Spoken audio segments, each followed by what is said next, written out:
باپ کے نافرمان ہیں وہ دنیا میں کامیاب نہیں ہو سکتے. یہ جو اللہ نے باپ عطا کیا ہے, کئیوں کی سمجھ نہیں آئے گی کہ باپ ہوتا کیا ہے. آپ جب ماؤں کو دیکھو گے نا, مائیں جب اپنے بچے کو اٹھاتی ہیں, میں بار بار یاد دلا دوں کہ ماؤں کی عظمت میں کوئی کمی نہیں ہے, لیکن ماں جب اپنے بچے کو اٹھاتی ہے وہ اس کو گود میں اٹھاتی ہے. ماں جب اپنے بچے کو اٹھاتی ہے اپنی کمر کے ساتھ لگاتی ہے, لیکن باپ جب اپنے بیٹے کو, باپ جب اپنی بیٹی کو, باپ جب اپنی اولاد کو اٹھاتا ہے تو ان کو اپنے کندھوں پر بٹھاتا ہے. کیوں؟ کیونکہ باپ چاہتا ہے کہ جہاں تک میں نہیں دیکھ سکتا میرا بیٹا وہاں تک دیکھے, کیونکہ باپ یہ چاہتا ہے. اللہ نے اس کے اندر یہ صفت رکھی ہے. دنیا میں تعلق تو بہت ہوتے ہیں, یاروں کے تعلق, دوستوں کے تعلق, رشتہ داروں کے تعلق, سکے بھائیوں کے تعلق, ماں بیٹے کا تعلق, لیکن یاد رکھو کائنات میں ایک آدمی ہے صرف, پوری کائنات میں صرف ایک بندہ ہے. کون جی؟ جب بندہ ترقی کرتا ہے نا, جب بندہ ترقی کرتا ہے نا, کئی بار بھائیوں کے دل میں آ جاتی ہے کاش اس کی جگہ ہم ہوتے ہیں. کئی بار یاروں کے دل میں بھی تھوڑی سی آ جاتی ہے کہ کاش ہم نہ ہوتے اس کی جگہ. اور بڑی بات کہتا ہوں, بعض اوقات ماؤں کے دل میں آ جاتی کہ فلاں کی جگہ میری فلاں اولاد آگے ہوتی ان میں سے, لیکن صرف باپ ایک ایسی شخصیت ہے کائنات میں جس کی یہ تمنا ہے, جس کی یہ آرزو ہے کہ میرا بیٹا مجھ سے چند قدم آگے جائے, میرا بیٹا اس مقام تک پہنچے جہاں تک میں نہیں پہنچا. یہ اگر ظرف اللہ نے کسی کو عطا کیا, یہ طاقت اللہ نے اگر کسی کو عطا کی, یہ محبتیں اللہ نے اگر کسی کو عطا کی ہیں تو صرف ایک باپ کو عطا کی ہے. یہ باپ کے اندر صفت ہے کہ جب باپ کی ذکر کیوں نہیں ہوتا, کیونکہ باپ اصل میں پیار تو بہت کرتا ہے, لیکن جب اولاد بڑی ہوتی ہے نا تو اس کو چھاتی سے لگاتا ہوا جھجکتا ہے, تھوڑا ڈرتا ہے, لیکن یہ محبت ماں سے زیادہ کرتا ہے. آپ جتنے مرضی اس کو خرچے بتاتے رہے, یہ انکار ہی نہیں کرے گا, یہ کہے گا ہی نہیں کہ تم ایسا کیوں کر رہے ہو. اور جب یہ آپ کو جھڑکتا ہے نا, جب یہ آپ کو ڈانٹتا ہے نا, کبھی الگ پوچھ لیجئے گا اپنی والدہ سے, جب یہ کبھی آپ کو جھڑکتا بھی ہے, ڈانٹتا بھی ہے, تو آپ کی ماں کے کہنے پہ ڈانٹتا ہے, ورنہ یہ اپنی اولاد کو ڈانٹنا ہی نہیں چاہتا. تو ماں کہتی ہے اس کو کہ ذرا ڈوب نہیں لگتا تو, اپنے جگر پلا پلا کے تجھے بڑا کیا, بچوں کے اوپر تیرا اختیار ہی نہیں.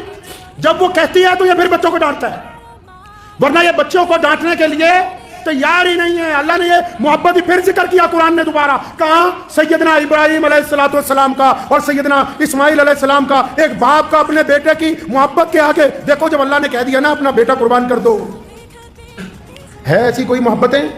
کیا پڑھا ہے کبھی قرآن پاک اس زاویے کے ساتھ جس نے بار بار کہا کہ اپنے ماں باپ کے ساتھ احسان کا معاملہ کرنا, جس نے قرآن نے کہا کہ اللہ اور اس کے رسول کے بعد اگر کسی کا درجہ ہے تو ماں اور باپ کا ہے, جہاں سیدنا یعقوب علیہ السلام اپنے بیٹے کے لیے روتے ہیں اور سیدنا ابراہیم علیہ السلام اپنے بیٹے کو لے کے قربان کرنے کے لیے جاتے ہیں. قرآن نے دکھایا کہ دیکھو ایک باپ اپنے بیٹے کے لیے اتنا رویا, آنکھیں چلی گئی, اور اس بیٹے کو دیکھو کہ ایک باپ نے ایک دفعہ کہا کہ بیٹا تجھے اللہ کے راستے میں قربان کرنا ہے, بیٹے نے اوف تک نہیں کی, اپنے باپ کی رضامندی کے اندر شامل ہو گیا. قرآن نے باپ اور بیٹوں کی محبت کا خوبصورت ذکر اپنی آیتوں کے اندر کیا ہے. یہ وہ رشتہ ہے, یہ وہ تعلق ہے جس کا لوگ ذکر ہی نہیں کرتے, بتاتے ہی نہیں. ہمیشہ یاد رکھیں کہ جب تک بہت سارے لوگ ایسے ہیں اللہ جن کے والدین زندہ ہیں. پیارے کریم رسول صلی اللہ علیہ وسلم نے, ابو داؤد شریف میں حدیث ہے, نبی علیہ السلام نے فرمایا کہ جس نے اپنے باپ کی طرف, اپنی ماں کی طرف پیار والی, محبت والی نگاہ ڈالی, محبت سے جس نے دیکھا اپنے باپ کو, اللہ ایک حج یا عمرے کا ثواب عطا فرمائے گا. جس نے محبت کے ساتھ اپنے والدین کو دیکھا. اب جن لوگوں کے والد موجود ہیں, جن کا باپ گھر کے اندر موجود ہے, جن کو ایسا لگتا ہے کہ اس میں کچھ تلخی آ گئی, تو قرآن نے یہ کیوں کہا کہ جب ماں باپ بوڑھے ہو جائیں تو ان کے آگے اف نہ کرنا؟ اسی لیے کہا کہ جب یہ بوڑھے ہو جائیں گے ان کا مزاج تھوڑا تلخ ہو جائے گا, ان کا مزاج تھوڑا خراب ہو جائے گا, بڑھاپے کی وجہ سے ان کو پریشانی آ جائے گی, لیکن تم نہیں اف کرنا. اچھا, جب تک انسانوں کی بھی ایک فطرت ہے, جب تک نعمت اپنے ہاتھ میں ہو تو اس کی ہم قدر, جب تک نعمت ہاتھ میں ہو اس کی قدر نہیں کرتے, اور اگر نعمت ہاتھ سے چلی جائے تو جن لوگوں کے پاس یہ نعمت ہے, جن کے پاس یہ نعمت ہے, وہ نخرے کرتے پھرتے ہیں, نخرے کرتے ہیں کہ جی ہمیں تو ٹائم نہیں ہے. آج کل آپ بڑے گھروں میں چلے جاؤ, جتنے امیر لوگ ہیں یا آج کل جتنے آپ مڈل کلاس لوگ ہو, جتنے بھی ہو, ایسے جاتے ہیں رات کو ماں باپ کے کمرے میں جیسے کسی بہت ملٹی اسپیشلٹی ہاسپٹل کا ڈاکٹر آیا ہو. جا کے دروازہ کھول کے کیا پوچھیں گے؟ ڈیڈی دوائی کھائی؟ ابو جی دوائی کھائی؟ باپ کہتا ہاں بیٹا کھائی. اچھا شوگر چیک کی؟ ہاں جی کر لی. بی پی چیک کیا؟ ہاں جی کر لیا. اچھا ٹھیک ہے پھر آپ آرام کیجئے, اللہ حافظ. یہ جو کام تو کر رہا ہے یہ تو ایک ڈاکٹر بھی اچھی طرح کر سکتا ہے. یہ جو آپ نے کام پکڑا لوگوں نے کہ باپ کے کمرے میں گئے، ماں کے کمرے میں رات کو گئے اور جا کر کہا کہ اچھا دوائی کھائی کہ نہیں کھائی، بلڈ پریشر چیک کیا کہ نہیں کیا، یہ تو ایک ڈاکٹر بھی اچھی طرح کر سکتا ہے۔ تمہارا کام کیا تھا کہ رات کو جا کے اپنے باپ کے پیر دباتے، اپنی ماں کے پاؤں دباتے، اس کے پاس وقت گزارتے، ان کا مشورہ مانگتے۔ پیسوں کی دنیا محتاج نہیں ہے، ماں باپ کو تمہارے پیسے سے کچھ نہیں لینا۔ کون سے پیسے کی بات کر رہا ہے؟ کس پیسے کی بات کرتا ہے؟ جن کے ٹکڑوں پہ ساری زندگی پلا تو ان کے سامنے پیسے کی بات کرتا ہے؟ جنہوں نے اپنا خون جگر پلا پلا کے تجھے بڑا کیا، ان سے پیسے کی بات کرتا ہے؟ ان کو پیسوں کی ضرورت نہیں تھی، ان کو تیری محبت کی ضرورت تھی۔ یہ چاہتے تھے کہ رات کو میرا بیٹا آئے گا تو میرے پاس 1-2 گھنٹے بیٹھے گا، میرے ساتھ چند باتیں کرے گا، لیکن بیٹے کو تو فرصت ہی نہیں ہے۔ حضرت رومی رحمۃ اللہ علیہ نے ایک حکایت لکھی ہے، فرمایا ایک شخص کی شادی ہوئی، نوجوان بیوی نے کہا تیرا باپ سارا دن کھانستا ہے۔ یہ جو واقعہ ہے مولانا روم رحمۃ اللہ علیہ نے لکھا ہے۔ تو اپنے باپ کے کمرے میں گیا، کہنے لگا ابا جی تم بہت کھانستے ہو، میری بیوی کو پریشانی ہوتی، یہ کمبل لے لو اور باہر باڑے میں سو جایا کرو، وہاں تمہیں ٹھنڈ نہیں لگے گی اس کمبل کی وجہ سے۔ جب باپ اٹھنے لگا نا تو اس کا بیٹا آیا، مطلب پوتا آیا اس شخص کا، تو اس نے کمبل لے کے نا بیچ میں سے پھاڑ دیا۔ تو اس بندے نے اپنے بیٹے سے کہا کہ تم نے اپنے دادا کا کمبل کیوں پھاڑا؟ کہنے لگا ڈیڈی اس کمبل کو اس لیے پھاڑا ہے کہ کل کو جب تو بڈھا ہو جائے گا نا، کھانسے گا، تو تجھے بھی تو اس باڑے میں بھیجنا ہے، تو اس وقت دوسرا کمبل کہاں سے لاؤں گا، اس لیے آج آدھا کمبل تیرے لیے رکھ رہا ہوں۔ لکھ لو، نشان لگا لو ان لوگوں پہ جو ماں باپ کے نافرمان ہیں، وہ دنیا میں کامیاب نہیں ہو سکتے۔ اللہ تعالیٰ نے یہ پابندی لگائی نماز پڑھنے والوں کے لیے کہ اس سجدے سے پہلے ماں باپ کی رضامندی ضروری ہے۔ اگر یہ سجدہ باپ کی بغاوت کے ساتھ ادا کیا جا رہا ہے، جو شرن ناجائز ہو وہ بغاوت۔ اگر باپ کو گھر میں گالی دے کے آیا، تھپڑ مار کے آیا، باپ سے زیادتی کر کے آیا، بدماشی کر کے آیا، اور پھر آ کے مسجد میں کہا کہ میں تو متقی نمازی ہوں، یہ نمازیں منہ پر ماری جائیں گی۔ میرے کریم رسول کہیے صلی اللہ علیہ وسلم نے فرمایا اے بلال اگر تو تکبیر کہہ دیتا اور میری ماں زندہ ہوتی، فرمایا میری ماں حجرے میں سے مجھے آواز مارتی محمد، تو پھر میں نماز چھوڑ کے اپنی ماں کے پاس چلا جاتا۔ اللہ تعالیٰ نے وہ درجہ عطا فرمایا ہے، اس محبت کو اللہ نے وہ درجہ عطا فرمایا کہ جس کو باپ اللہ نے بنایا اس میں استقامت دی ہے، ہمت دی ہے۔ باپ کے بعد صرف ایک بندہ اور ملتا ہے جو صرف آپ کی کامیابی پر دل سے خوش ہوتا ہے۔ ایک تو باپ خوش ہوتا ہے دل کی گہرائیوں سے کہ میرا بیٹا میری جگہ پہنچ گیا، میرا بیٹا مجھ سے آگے پہنچ گیا، یا پھر دوسرا آپ کا استاد خوش ہوتا ہے، چاہے وہ استانی ہو یا استاد ہو۔ اگر کوئی بندہ ترقی کرتا ہے تو اس کو حسد نہیں ہوتا، وہ خوش ہوتا ہے کہ میرا پڑھایا ہوا بچہ جو ہے آج دنیا کے اندر کامیاب ہو گیا ہے۔ تو جو لوگ جن کو اللہ نے نعمت دی ہے نا، باپ جیسی نعمت جن کو ابھی اللہ نے دے رکھی ہے، ان کو قدر ہی نہیں۔ لوگ اکڑتے ہیں ماں باپ سے، بدتمیزیاں کرتے ہیں۔ امام غزالی رحمۃ اللہ علیہ نے لکھا ہے، فرمایا ایک دن رات کو نا میں تفسیر لکھ رہا تھا قرآن پاک کی، اور میرا چھوٹا بھائی جو ہے نا، ان کا جو چھوٹا بھائی تھا وہ بھی بہت اپنے دور کا پہنچا ہوا عالم تھا، لیکن بھائیوں میں کبھی اتنی زیادہ نہیں بنی۔ تو وہ جو چھوٹا بھائی ہے یہ ساری رات قرآن پاک کی تفسیر لکھتے رہے، وہ ساری رات اماں جی کے پاؤں دباتا رہا، ابو کے پاؤں دباتا رہا۔ تو اچانک ان کے دل میں خیال آیا، اپنے بھائی کو بلایا صبح فجر کی نماز میں، فرمایا وہ جو رات گزری ہے نا، میرے والا ثواب تو لے لے، اپنے والا مجھے دے دے۔ میرے والا میں ساری رات قرآن لکھتا رہا ہوں، یہ ثواب تم لے لو اور اپنے والا مجھے دے دو۔ تو لیکن ان کے بھائی نے کہا کہ میاں دنیا کے لیے امام غزالی ہو گئے، مجھے تو بیوقوف نہیں بنا سکتے۔ جو ماں باپ کے پاؤں دبانے میں اللہ نے عزت رکھی ہے، وہ تیری ساری رات عبادت کرنے میں بھی وہ لطف آنے والا ہے نہیں ہے۔ اللہ نے جو یہ نعمت عطا کی ہے، یہ جو اللہ نے باپ عطا کیا ہے، کئیوں کی سمجھ نہیں آئے گی کہ باپ ہوتا کیا ہے، لیکن جب خود بن جائیں گے باپ، جب خود اس دور سے گزریں گے، تب ان کو پتہ لگے گا باپ ہوتا کیا ہے، کر کیا سکتا ہے باپ، باپ اپنے بچوں کی تربیت کیسے کرتا ہے۔ میرے والد محترم شیخ اسلام مولانا حبیب الرحمان لدھیانوی رحمۃ اللہ علیہ کو میں نے دیکھا کہ روزانہ ساری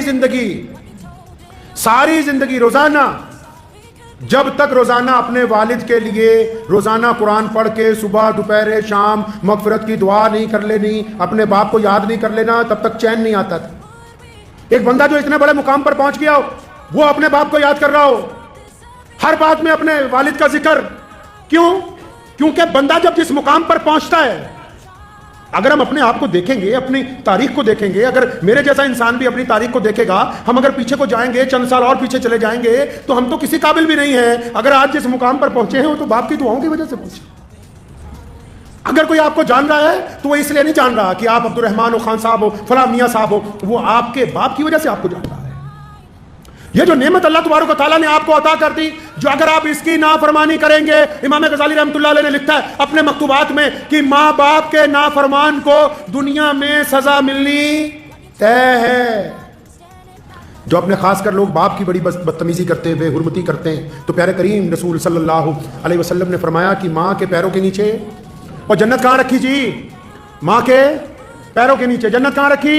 اور بولو جنت کہاں رکھی؟ ماں کے پیروں کے نیچے جنت، ماں کے پیروں کے نیچے، سارا سرمایہ ماں کے پیروں کے نیچے۔ اور قربان جاؤں محمد الرسول اللہ صلی اللہ علیہ وسلم پر، ایک لفظ میں ہی ساری بات مکمل کر دی۔ فرمایا جنت ماں کے قدموں کے تلے ہے، لیکن باپ جنت کا دروازہ ہے، اب تیری مرضی ہے اسے کھول کے رکھ، تیری مرضی ہے اس کو بند کر دے۔ باپ جنت کا دروازہ ہے۔ جن کو اللہ نے یہ نعمت دی ہے وہ اس کی قدر کریں گے۔ اگر ماں باپ کے لیے، چار لوگوں کے لیے کہا نا کہ ان کی دعا رد نہیں ہو سکتی، ان چاروں میں دوسرے نمبر پہ کون ہے؟ نبی علیہ السلام نے فرمایا کہ جب کوئی باپ اور جب کوئی ماں اپنی اولاد کے لیے ہاتھ اٹھاتا ہے، بھائی جب کوئی ماں باپ اپنی اولاد کے لیے ہاتھ اٹھاتے ہیں تو اللہ ان کو خالی نہیں لوٹاتے ان ہاتھوں کو۔ تو جن لوگوں نے ماں باپ کی ناقدری کی ہے وہ جتنا مرضی زور لگاتے رہے۔ بہت سارے لوگ نا کامیابی کا نسخہ پوچھنا چاہتے ہیں۔ اکثر لوگ ذکر کرتے ہیں کہ ہم نے بڑا آدمی بننا ہے، ہماری زندگی کا تجربہ تو بس اتنا ہی کہتا ہے۔ زندگی کا تجربہ یہ کہتا ہے آپ اپنے باپ کو بادشاہ بنا کے رکھیں، دنیا کی کوئی طاقت آپ کو شہزادہ بننے سے روک نہیں سکتی ہے۔ اگر باپ کو بادشاہ نہیں بنایا، اگر آپ کا رویہ آپ کے باپ کے ساتھ آپ کی طرف سے ملازمے والا نہیں، قرآن نے کہا یہ دونوں کندھے جھکا کے، ورنہ قرآن نے تو کہا، نبی علیہ السلام نے کہا طواف جب کرو تو ایسے کندھے اٹھا کے کہ دشمن یہ نہ سمجھے کہ تم کمزور ہو۔ لیکن جب ماں باپ کی بات آئی تو فرمایا یہ دونوں کندھے جھکا کے اپنے ماں باپ کے سامنے بڑی عاجزی کے ساتھ، بڑی انکساری کے ساتھ ان کے ساتھ پیش آؤ، کیونکہ یہ ایک ایسی دولت ہے جس دن آپ کے ہاتھ سے چلی جائے گی آپ یاد کرو گے آپ کو ملے گی نہیں، ڈھونڈو گے ہی نہیں، بستی بستی ملنے کے نہیں نایاب ہیں، تلاش کرتے پھرو گے۔ کچھ باتیں ایسی ہوتی ہیں جو ایک بیٹا صرف اپنے باپ سے کر سکتا ہے، دل کی تختی پہ لکھ کے لے جائیے۔ کچھ باتیں ایسی ہوتی ہیں جو ایک بیٹا صرف اپنے باپ سے کر سکتا ہے، جو ایک بیٹی صرف اپنی ماں سے کر سکتی ہے، اور یہ بیٹا اور بیٹی اس وقت تک شہزادے شہزادی ہیں جب تک ان کے ماں باپ حیات ہیں، اور اگر یہ نہیں ہوں گے، یہ تمہیں خام خیالی میں ڈالتے ہیں دنیا والے کہ ماں باپ کو اولڈ ہوم پہ ڈالاؤ، جن کے ماں باپ اولڈ ہوم میں زندگی گزارتے ہیں ان سے بدقسمت بچے دنیا میں کوئی دوسرے نہیں ہیں، ان سے زیادہ بدقسمت بچے نہیں ہو سکتے دوسرے کوئی، جنہوں نے اپنے ماں باپ کو یتیم خانے کے اندر ڈال دیا ہو، ان سے زیادہ بدقسمت کون ہو سکتا ہے؟ تو ان ماں باپ کے تو روزانہ اگر پیر دبائے جائیں، ماں باپ کی خدمت کی جائے، ماں باپ کے چہرے کو بار بار دیکھ لیا جائے۔ بہت سارے لوگ ایسے جن کو ابھی یہ بات سمجھ نہیں آئے گی، لیکن اگر ادھر باپ کی جان نکلی ادھر سارا کچھ سمجھ آ جائے گا تمہیں ایک منٹ میں کیا ہو گیا ہے۔ کئی یہ سمجھتے ہیں کہ نہیں ہمارے باپ کو عقل نہیں ہے، جس نے تمہیں پال پوس کے اتنا بڑا کر دیا اس کو اللہ نے تم سے کئی سو گنا زیادہ عقل دی ہے۔ ٹھیک ہے وہ اسکول میں نہیں پڑھا، ٹھیک ہے اس کو عربی نہیں آتی، ٹھیک ہے اس کو انگریزی بولنی نہیں آتی، مان لو اس کو حساب کرنا نہیں آتا، لیکن آنکھوں کی جو اندر ارادے ہیں، چہرے کے جو خد و خال ہیں، انسان کا جو مزاج ہے، آپ کی طبیعت کس وقت کیا چاہتی ہے، یہ ایک باپ سے زیادہ دنیا میں کوئی نہیں سمجھ سکتا۔ یہ بچہ بھوک کے لیے تڑپ کے آیا کہ پیسے مانگنے آیا، کہیں گھومنے کی اجازت مانگنے آیا کہ کسی سے نکاح کی اجازت لینے کے لیے آیا ہے، یہ غصے میں آیا ہے کہ محبت میں آیا ہے؟ تمہاری چال کو، تمہاری ڈھال کو اگر کوئی سمجھ سکتا ہے پہلی نگاہ کے اندر تو وہ صرف آپ کا باپ ہے، اس کے علاوہ یہ صرف ہے ہی کسی کے اندر نہیں۔ تو جن کو اللہ نے یہ نعمت دے رکھی ہے میرے بھائی، اللہ نے جن حضرات کو یہ نعمت دی ہے کہ چاہے ماں باپ 80 سال کے ہو جائیں، 90 سال کے ہو جائیں، چاہے ماں باپ 100 سال کے ہو جائیں۔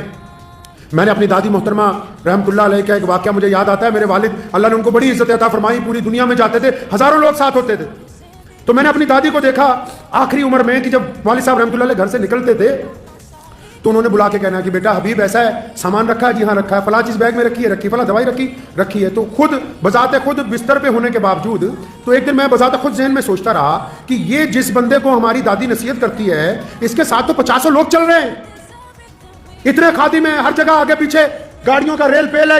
یہ پھر ذہن نے یہ کہا کہ آپ یہ نہ دیکھیں کہ یہ نصیحت ہے، یہ ایک بہت بری ماں کے دل میں اپنی اولاد کے لیے محبت کا جذبہ ہے جو ہمیشہ جوان رہتا ہے، بڈھا نہیں ہوتا ہے۔ جو ماں باپ کی محبت ہوتی ہے نا جی، میاں بیوی کی محبت اولاد کے بعد آتی، بھائیوں کی محبت کاروبار کے بٹوارے کے بعد آتی، یار دوستوں کی محبت تعلیم کے بعد آتی،